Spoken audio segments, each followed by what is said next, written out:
In a real democracy, every citizen has the same prized possession, their vote. That vote gives you a say in whether you can earn a good living, whether your kids have access to decent schools, whether they'll be sent to war, and whether they'll get health care. When democracy crumbles, citizens become more like serfs. They labor under laws that are made by oligarchs and elites. They work 2 jobs for barely livable pay. They get taxed to fund Wall Street and wars and bank bailouts. Your vote is your power.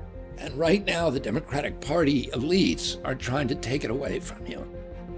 At the order of President Biden, the DNC is punishing states where President Biden lost in 2020. He came in 4th, for example, in Iowa and finished last in New Hampshire. So the DNC is trying to move those states out of their historic first slots and start instead with South Carolina, where President Biden finally won his first victory. What are you going to do about RFK Jr.? I'm very, very proud of the president, and we're going to get it done for him and Kamala Harris in this primary and again in the general election. Those changes violate state laws, so the legislatures can't comply with the plan. But do you know who the real losers are? You are.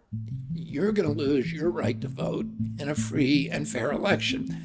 Based upon the DNC's plan, if you live in the state of New Hampshire or Iowa, your vote just won't count. And Georgia too, by the way. In that state, they want to kick anyone off the ballot if they campaigned in New Hampshire. These crooked measures will disenfranchise millions of citizens. These people will be robbed of their votes just because the elites say so. And it's not only voters in a handful of states that the DNC is trying to silence. It's every voter in every state. So how do they plan to do that? Oh, there's another rule that the committee is drafting behind closed doors, and it's similar to a trick that they used to kick Bernie Sanders out in 2016. They're flooding the convention with party operatives with opaque names like pleos and automatic delegates, whose job is to drown out the popular vote. Once the pleos and automatic delegates arrive at the Chicago convention next summer, the vote tallies all change, and the people's choice can be overturned in an instant. I could win 2/3 of the popular vote and still be denied the nomination. That's not democracy, that's theater. When I was growing up, this country was the democratic light of the world. We were the exemplar, we were the template for all the other nations on earth. This is what democracy looked like. We did it better than anybody. Based upon our example, dozens upon dozens of new democracies took root in every corner of the earth. But when we deny citizens their right to vote and when we rig the process in favor of insiders, then the flames of democracy flickers, and someday soon it will go out. The good news is these rules don't take effect until the DNC votes on them on September 14th. So let's use our power while we still have it.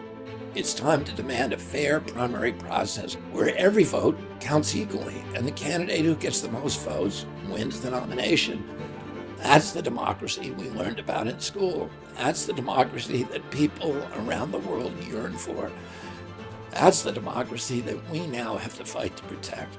Whomever you plan to vote for next year, now is the time to tell the DNC that you want democracy back in the Democratic Party. Add your name to the Demand a Fair Vote petition below, and please use your voice while you still can. I'm Robert F. Kennedy Jr., and I appreciate your help.